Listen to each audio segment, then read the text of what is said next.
자, 이호하라는 분, 제보자 X로 알려져 있는 분인데 이분이 사진을 하나 공개를 했죠. 때는 2013년 여름 일본 동경의 거리에서 찍힌 사진이다.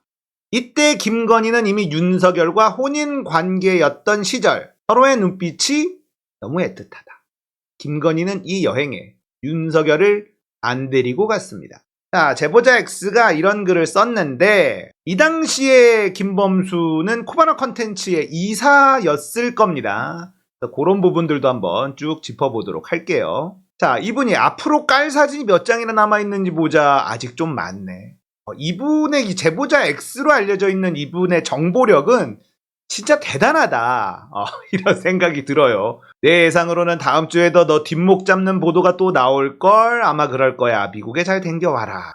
김범수와 김건희 어떤 관계일까? 자, 코바나 컨텐츠가 막 잘 나갈 때 김범수가 이 코바나 컨텐츠의 이사로 등록이 되어 있었습니다. 아크로비스타 306호 SBS 아나운서 출신 김범수와 함께 살면서 1704호에서는 윤석열과 부적절한 관계를 맺었다는 제보를 받았다. 자, 더 탐사에서 김범수, 줄리, 정대택 씨, 양재택 검사 이런 이야기들을 정말 심도 있게 취재하고 다뤘어요. 이걸 언론에서 받지 않았다 이런 아쉬움 얘기를 많이 했었는데 어떤 분의 댓글이 저한테 팍 꽂혔습니다. 열린공감TV 더 탐사의 보도가 많이 퍼지지 않은 이유는 너무 노잼이다. 너무 길고 편집도 제대로 안 되고 너무 노잼이어서 이게 충격적인 내용이지만 관심이 높은 사람들 말고는 잘 보기가 어렵다. 이런 얘기가 있었어요. 그래서 제가 이 노잼 취재를 바탕으로 유잼으로 만들어 드립니다. 오늘 흥미진진합니다. 꼭 보십시오. 끝까지 재미있을 거예요. 자, 김범수와 의형제인 방산업체 정회장 이영애의 남편이라고 합니다. 삼성과의 인맥이 두터웠어요. 그래서 코바나 컨텐츠는 삼성의 대대적인 후원으로 연이어 대박 전시회를 성공적으로 개최합니다. 코바나 컨텐츠에서는 이 삼성의 인맥이 탄탄한 김범수가 필요했다는 거죠. 그리고 김범수가 활약을 해서 삼성의 대대적인 후원을 받고 대박 전시회들을 막 개최를 합니다. 삼성이라는 재벌 권력과 윤석열이라는 검사 권력을 등에 업고 줄리는 오랜 꿈을 이루게 된 것이다. 자, 여기서도 보면 또 르네상스 조남욱 회장이 등장을 해요. 이 소개로 2009년부터 윤석열과 교제하던 김건희 2012년 3월 10일 결혼식을 올리게 돼요. 자, 이 2012년 3월 10일 요것도 기억하고 계셔야 됩니다. 자, 결혼식을 올리기 불과 6개월 전 김건희는 서울 청담동의 한 꽃꽂이 교실에서 수업을 받으면서 동료 수강생들에게 대놓고 SBS 김범수 전 아나운서를 남편이라고 소개했다. 김범수 아나운서가 내 남편이다 라고 이야기했다라는 꽃꽂이 수업 동료의 증언을 확보했는데 그로부터 6개월 뒤에 윤석열이랑 결혼을 하더라. 이것도 기억하고 계셔야 됩니다. 김범수는 2011년 6월 코바나 컨텐츠 사내이사로 취임하고 2014년 6월 15일까지 재직했어요.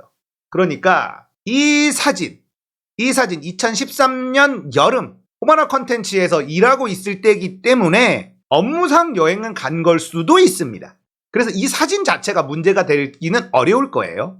하지만 이 사진이 화제가 되고 있기 때문에 제가 오늘 이 이야기를 가지고 온 거예요. 쭉 한번 따라와 보십시오. 자, 꽃꽂이를 다니면서 제 남편이에요. 김범수. 이거 박재동 화백의 만평이었죠. 자, 이거는 최은순 씨가 이제 답변한 내용인데, 자, 김명신 씨는 아직 결혼하지 않으셨나요?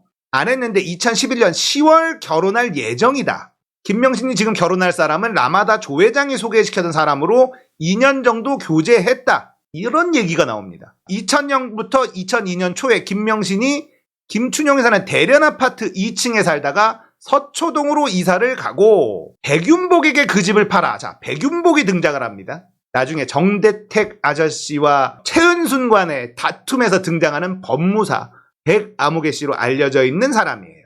백윤복도 살짝 기억해 두시길 바라겠습니다. 자, 제보자 꽃꽂이 수강생 동료예요.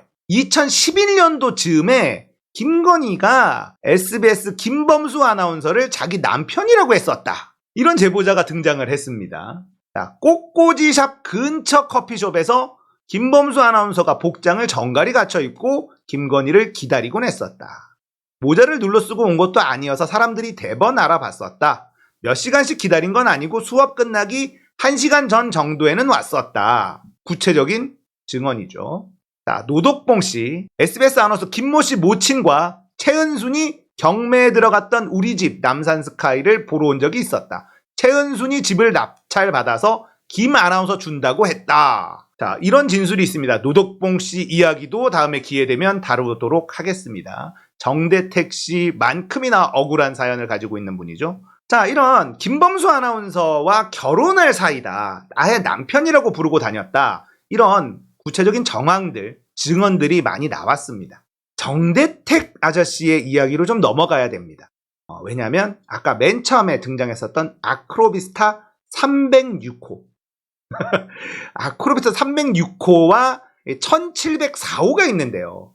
이걸 이 정대택 아저씨가 집요하게 파서 윤석열과 김건희가 부적절한 관계를 맺고 있다, 이런 이야기를 주장을 했었기 때문에 이 정대택 아저씨의 이야기를 들여다볼 수밖에 없습니다. 자, 진정서입니다. 언제냐? 2012년 3월 5일입니다. 날짜가 잘 안 보이시겠지만 2012년 3월 5일 진정서를 보냅니다. 어디에? 법무부 감찰부장, 대검찰청 감찰부장에게. 왜 진정을 했느냐, 정대택 아저씨가. 김명신이죠. 김건희 서초동 아크로비스타 땡땡땡호에 거소하고 동거인 관계를 맺고 진정인과 형사사건 관계에 있는 동거녀 김건희, 동녀의 모친 최은순과의 사건 깊숙이 개입한 의혹이 있다. 윤석열을 진정한 거예요. 윤석열이 지금 검사고 김건희는 피의자인데 둘이 동거를 하고 있다. 이거 너무 부적절한 것 아니냐? 이렇게 진정을 한 겁니다. 자, 피진정인과 김건희와의 관계, 여름에 양재택과 8박 9일 일정으로 유럽 여행을 다녀오는 등 진정인과의 형사사건에 유리하게 작용하며 생활하다. 자, 결국 뭐냐면 김건희가 양재택과 윤석열과 부적절한 관계를 맺으면서 자신과의 소송에서 이상한 짓들을 하더라.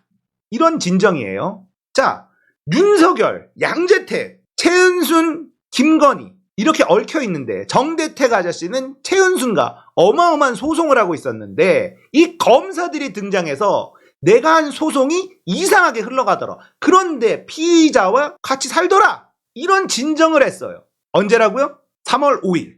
자, 3월 5일입니다. 2012년 3월 5일에 윤석열이 김건희랑 지금 같이 살고 있다. 이거 문제가 심각하다. 인정을 냅니다. 대검찰청에서는 어떻게 했냐? 혐의 없음 처리하였습니다. 검사들이니까 윤석열 혐의 없다. 이렇게 처리를 해버렸어요. 그런데 말이죠. 법무부는 다르게 판단합니다. 자, 2013년 12월 18일, 그러니까 정대택 아저씨가 계속 진정을 넣어요. 그래서 검사징계위원회에서는 윤석열 검사에 대하여 정직 1월에 징계 처분을 의결하였음을 알려드립니다. 자, 이 부분이 핵심인데요. 김건희와의 부적절한 관계를 법무부가 인정한 공식 문서입니다. 자, 그런데 윤석열은 이렇게 해명을 해요. 이 징계는 국정원 댓글, 이 사건에 대해서 자신이 말을 듣지 않아서 징계 처분 받은 것이다. 이렇게 주장을 했단 말이에요. 그런데 이 징계를 내릴 당시에 법무부 장관이 누구냐면 황교안이에요. 황교안은 정확하게 얘기했습니다. 국정원 댓글과 상관없는 징계였다. 황교안은 진실을 알고 있다는 뜻입니다. 정확한 증거와 황교안의 증언까지 있어요. 자, 그러니까 법무부는 윤석열이 김건희와 부적절한 관계였다. 검사가 피의자와 동거를 하고 있었다는 걸 법무부가 인정했다는 겁니다. 정대택에게 회신을 했어요, 법무부가. 그런데 국정원 댓글 사건 관련된 징계를 정대택에게 보내겠습니까? 말이 안 되잖아요. 자, 이 얘기가 바로 김건희와 윤석열이 부적절한 관계를 맺고 있었다는 법무부의 인증서라는 겁니다. 이게 나왔으면 사실 끝난 건데 이걸 제대로 부각시키지 못했어요. 법무부는 알고 있었다. 증거입니다. 정대택 아저씨가 이런 얘기를 합니다. 윤석열 부끄럽지 아니한가? 나 정대택에게 고소당하여 도망다닌 피의자 아파트에서 동거하다 나한테 들키자 경찰에 신변보호 요청하고 혼례식한 사실 말이다. 정대택 아저씨의 주장은 이거예요. 김건희와 나랑 지금 붙어서 재판에서 싸우고 있는데, 소송하고 있는데, 윤석열이라는 검사가 김건희랑 동거를 하고 있다라는 게 나한테 들키자 부랴부랴 혼인을 했다, 결혼을 했다. 정대택 아저씨의 주장입니다. 자, 그러면 이 주장이 신빙성이 있는지 봐야죠. 2012년 3월 11일 대검 중수 1과장 윤석열과 김건희가 대검 강당에서 부랴부랴 결혼을 합니다. 여기서 의문점, 돈이 어마어마하게 많은 김건희가, 그리고 대검 중수 1과장인 윤석열이 2012년 3월 11일 저녁 6시에 대검 강당에서 결혼을 한다? 이상하죠. 왜 대검 강당에서 하죠? 의리의리게 할 수 있잖아요. 3월 11일에 결혼한 것이 왜 부랴부랴 한 것이다 라고 정대택 아저씨는 주장을 했느냐? 다시 한번 봅니다. 이 진정서, 윤석열과 김건희가 부적절한 관계로 동거를 하고 있습니다 라는 진정서를 언제 보냈냐? 3월 5일에 보냈습니다. 3월 5일에 걸렸다, 이거 어떡하지? 3월 11일에 대검 강당에서 그냥 결혼식을 올려버렸다. 정대택 아저씨의 주장은 원래 김건희와 윤석열은 결혼할 생각이 없었다. 김범수와 결혼할 계획이었는데 이 진정서 한방, 3월 5일에 있었던 이 진정서 한방 때문에 자신의 죄를 덮기 위해서 윤석열이 김건희와 3월 11일에 부랴부랴 결혼식을 올린 것이다. 정대택 아저씨의 주장은 이겁니다. 자, 그렇다면 정대택 아저씨는 어떻게 윤석열과 김건희가 1704호에서 부적절한 동거를 하고 있었다라는 걸 알 수 있었을까? 일단은 그렇다면 양재택이 또 나와야 됩니다. 제가 지금 역순으로 가고 있는 거예요, 이야기를. 꼬꼬무 아시죠? 꼬꼬무. 꼬리에 꼬리를 무는 이야기. 꼬꼬무처럼 지금 거꾸로 쭉쭉 가고 있는 겁니다. 자, 양재택을 알아야지 돼요. 양재택. 양재택과 최은순, 김명신이 같이 유럽에 여행을 갔다 왔다는 말을 들었다는 거예요. 증거가 있나? 출입국 사실 확인을 신청해 볼 생각입니다. 출입국 사실이 확인이 안 됐어요.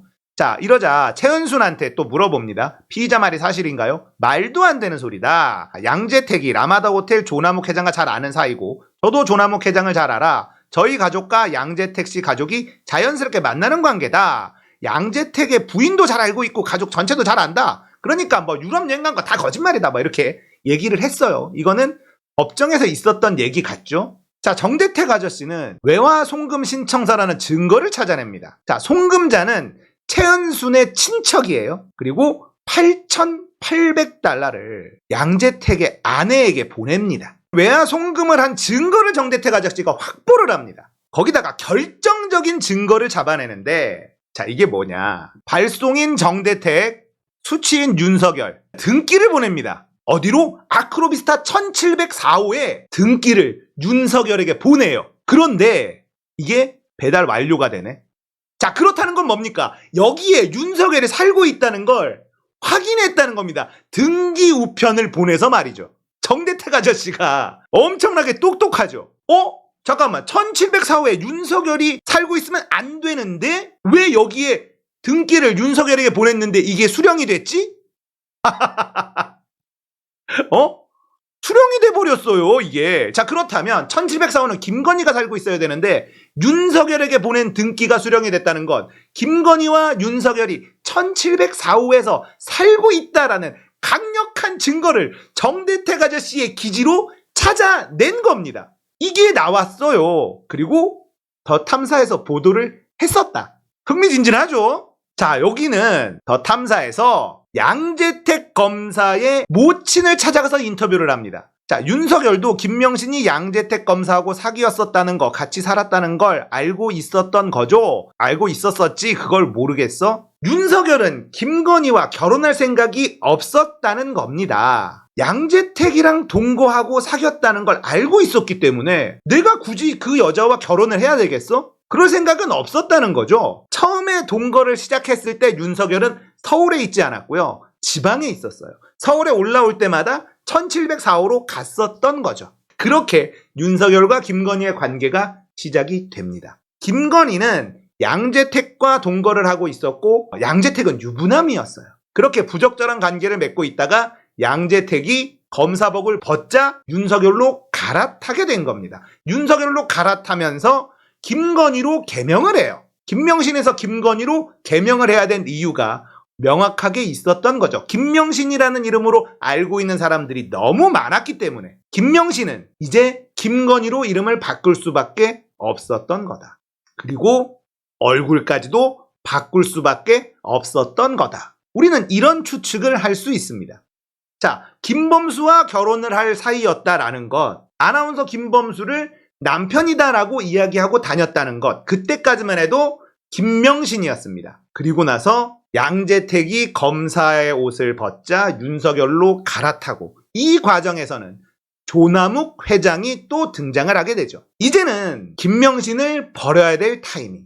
김건희로 이름을 바꾸고 성형수술로 얼굴도 많이 바꾸고 김건희와 성형수술에 대한 그 흐름 대충 감이 잡히시죠. 자, 아크로비스타 306호와 1704호. 306호에는 양재택, 1704호에서는 윤석열. 양재택과 있기 전에는 김범수와도 뭐 있었다라는 취재도 있었습니다. 자, 그런데 이 아크로비스타의 1704호, 306호도 의문점이 있어요. 두 집 살림을 했다라는 의문점이 든다는 겁니다. 이건 또 무슨 막장 드라마야. 두 집 살림이라니. 306호가 원래 김건희가 살고 있었던 곳이에요. 여기를 삼성에게 7억에 전세를 줍니다. 그리고는 1704호 17층으로 이사를 갑니다. 삼성전자가 이 306호를 전세를 들어갔다라는 건데 김건희의 주장은 이거예요. 외국에서 온 기술자, 엔지니어가 여기에 306호에 살았다. 이런 주장을 하는데 그게 석연치가 않다는 겁니다. 그래서 306호와 1704호에 두 집 살림을 한 것이 아니냐라는 의혹이 있는 거예요. 2017년 1월 다시 주소지를 아크로비스타 306호로 옮기기 전까지 최소한 6년 동안 1704호에 거주하게 되는데 1704호에 입주할 당시 전세금이 8억 5천이었어요.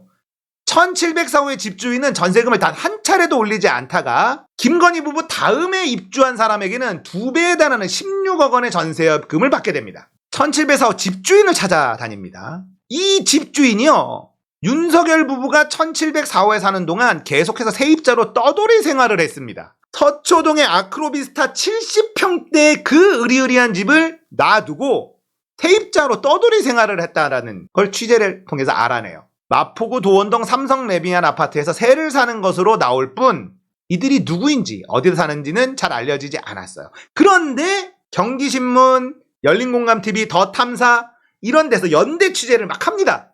이거를 집요하게 찾아내요. 그랬더니 1704호는 공동명의로 돼 있고 집주인인 김모 씨와 박모 씨가 실제 부부라는 걸 확인합니다. 그런데 이 남편은 외교관. 근데 삼부토건 임원들과 밀접한 친분이 있네? 오, 삼부토건이 또 나오네? 조남욱이 또 나오네? 르네상스가 또 나오네? 이상하다. 다시 취재를 또 들어갑니다. 이상하잖아. 1704호의 등기부등본을 보니까 박모 씨 부부가 매매 계약을 체결한 시기는 2003년 5월, 아크로비스타 756세대 분양했던 2001년과 2년이라는 시차가 발생한다. 이것도 이상하다는 겁니다. 왜냐?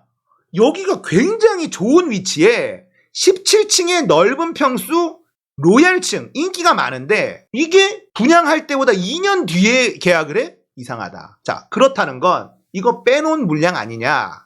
이런 의혹이죠. 일반 분양 시 물량 빼놨다가 특별 분양한 것 아니냐? 이런 의견에 힘이 실린다. 이 얘기 또 어디서 많이 듣지 않았나요?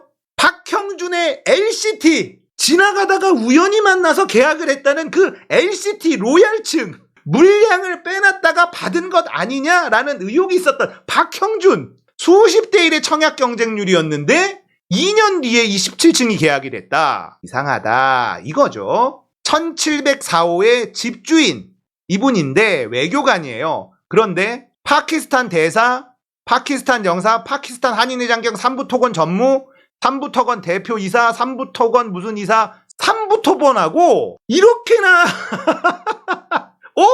삼부토건 뭐 이거 뭐다 있다 이거 뭐 있다 있어 전세금 하나도 안 올리고 이상하게 김건희를 옹호하는 얘기를 하고 뭔가 있다라고 생각할 수밖에 없는 거죠. 아크로비스타 집주인이 1704호를 취득한 가정도 이상하다는 거예요. 외교관의 연봉 생각하면 1,000만 원에 달하는 대출이자를 감당하는 것은 현실적으로 어려워 보인다.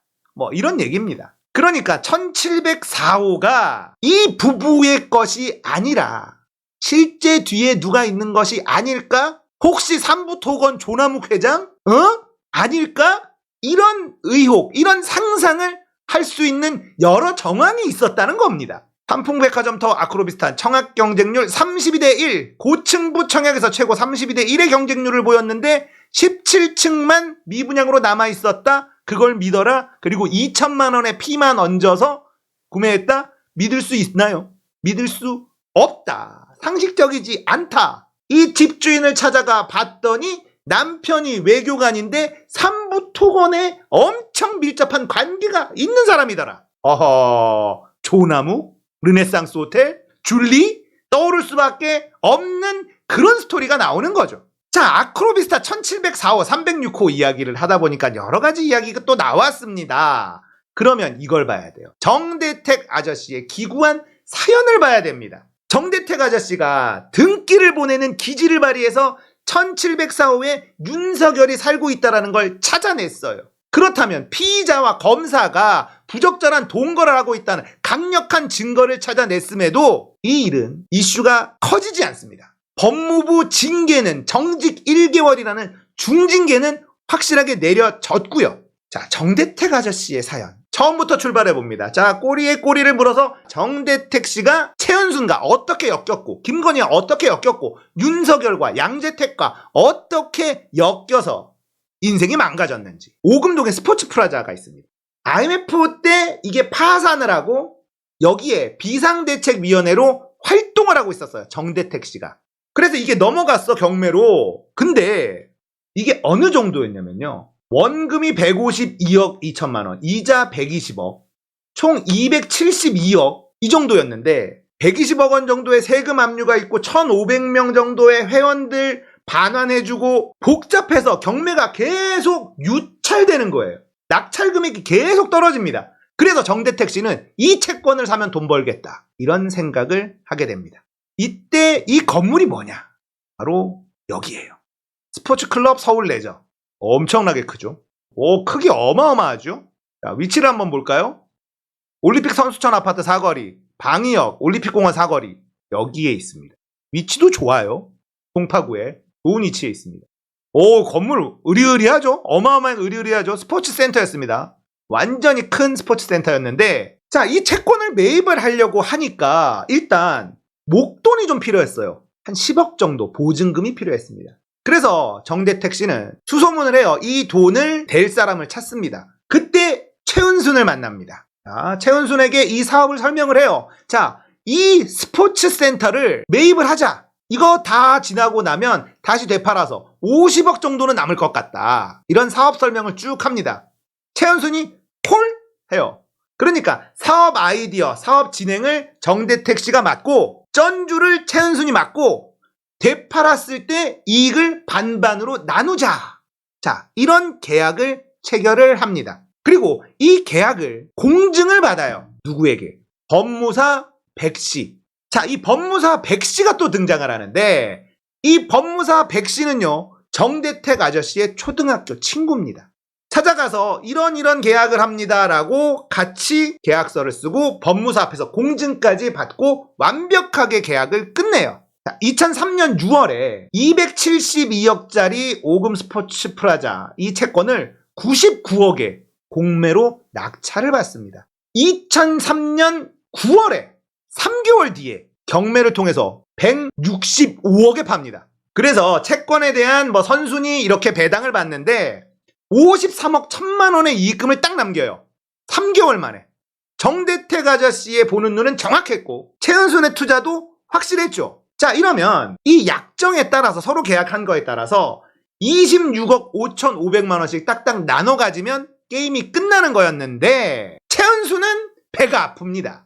이 돈을 내가 왜 나눠야 돼? 나누질 않아요. 여기서부터 문제가 시작됩니다. 그런데 어떻게 안 나누느냐? 바로 공증을 서준 법무사 백씨를 돈 주고 회유를 하고 거짓 증언을 하게 만듭니다. 현금 3억 원과 양재택과 같이 살았었던 대련 아파트라는 곳을 이 백모 씨에게 줘버립니다. 그리고 재판에서 이 법무사 백모 씨는 강압에 의한 계약이었다라고 증언을 해줘요. 거짓 증언을 해버립니다. 이 법무사가, 초등학교 친구가 돈에 친구를 배신해버립니다. 그래서 정대택 씨는 징역 2년 실형을 선고받고 감옥에 갑니다. 그런데 여기서 반전의 드라마가 또 한 번 쓰입니다. 초등학교 친구였던 법무사 백모 씨는요, 양심의 가책이 너무 와요. 그리고는 범죄 자수서라는 걸 냅니다.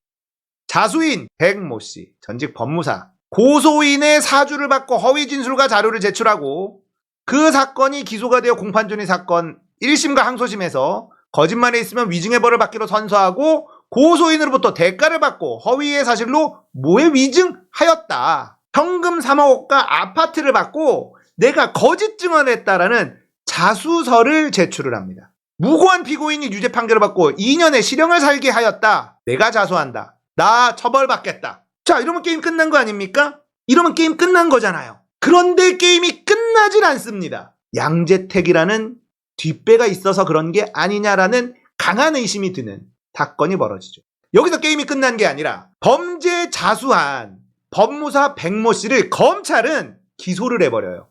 위증으로? 아니요. 변호사법 위반으로 기소를 합니다. 그래서 이 사건은 최은순과 김건희는 아예 어떠한 처벌도 받지 않아요. 자, 변호사법 위반이 뭐냐? 법무사 주제에 변호사처럼 법적인 조언을 해준 거다라는 걸로 말도 안 되게 엮어서 이 양반을 기소를 하고 징역 2년을 살게 만듭니다. 검찰이 말이죠.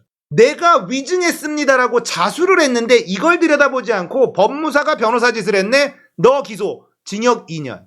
그리고 이 법무사 백 씨는요, 암으로 일찍 돌아가십니다. 이게 정대택 아저씨의 기구한 사연이에요. 언제나 최은순과 김건희는 확실한 범죄 혐의가 드러나 있음에도 불구하고 다 빠져나갔습니다. 조사조차 받지 않고 법정에서 다 빠져나갔고 웬만한 모든 고소고발은 전부 다 불기소 처분받습니다. 정대택 아저씨가 수십 차례 고소를 해도 모두 불기소. 검찰의 힘은 기소하는 데서 오는 것이 아니라 기소하지 않는 데서 온다. 이걸 정대택 아저씨는 뼈저리게 느끼게 된 거죠. 하지만 정대택 아저씨는 아직도 포기하지 않고 있습니다. 양재택과 윤석열 두 검사에게 정대택 아저씨는 농락당했다라고 생각하고 있어요. 전부 다 불기소되는 이유는 뒤에 검사의 백이 있는 게 아니냐라고 강하게 의심하고 있습니다. 그런 의심이 합리적이라고 생각되는 이유는 제가 쭉 이야기해드린 여러 증거들, 이 증거들을 보면 이게 왜 재판으로 제대로 가지 않았지? 왜 이 사람은 처벌받지 않았지? 도대체 왜 이건 기소가 되지 않았지? 확실한 증거가 있는데도 불구하고 왜 기소조차 되지 않았지? 누군가가 기소되지 않도록 막은 것은 아닌가라는 아주 합리적인 의심을 할 수 있게 되는 증거들, 이게 있다는 것. 자, 오늘은 이 사진으로부터 꼬리에 꼬리를 물어서 양재택 아저씨의 억울한 사연까지 김건희, 김범수, 최은순, 양재택, 윤석열, 정대택, 조남욱, 라마다 르넥상스, 볼케이노, 줄리, 아크로비스타 1704호, 삼성, 대단하죠. 그리고 아까 얘기한 삼성이 7억 주고 300몇 호의 전세로 들어가게 된 것, 그리고 김범수 아나운서가 삼성의 후원으로 코바나 콘텐츠가 빡빡 대형 전시회를 하게 된 것, 윤석열이 서울중앙지검으로 들어갔을 때 코바나 콘텐츠의 협찬이 기하급수적으로 금액이 올라가게 됩니다. 여러분들 이런 뭐가 생각나시죠? 코바나 콘텐츠, 김건희, 윤석열의 아내, 윤석열의 승진, 코바나 콘텐츠의 후원 증가, 제3자 뇌물죄. 이거야말로 제3자 뇌물죄 아닙니까? 윤석열이 서울중앙지검장으로 승진을 하자 코바나 콘텐츠의 후원액이 급증했어요. 이건 제3자 뇌물죄로 수사해 봐야 되는 것 아닙니까? 성남FC의 후원금, 이게 제3자 뇌물이라고 말도 안 되는 소리를 하고 있는데, 진짜 제3자 뇌물죄는 자신의 아내 회사에 갑자기 후원금이 증가한 이유, 이거야말로 제3자 뇌물로 들여다보고 수사해야 되는 것 아닌가, 이런 생각이 드는 거죠. 얘네들이 나쁜 짓을 너무 많이 해가지고요, 얘기가 좀 복잡할 수 있는데 알고 보면 매우 흥미진진하고 매우 나쁜 인간들이라는 걸 알 수 있습니다. 열린공감TV 지금의 더 탐사에서 정말 열심히 취재했고 정말 오랜 기간 동안 보도를 했는데 이게 많이 알려지지 않았다.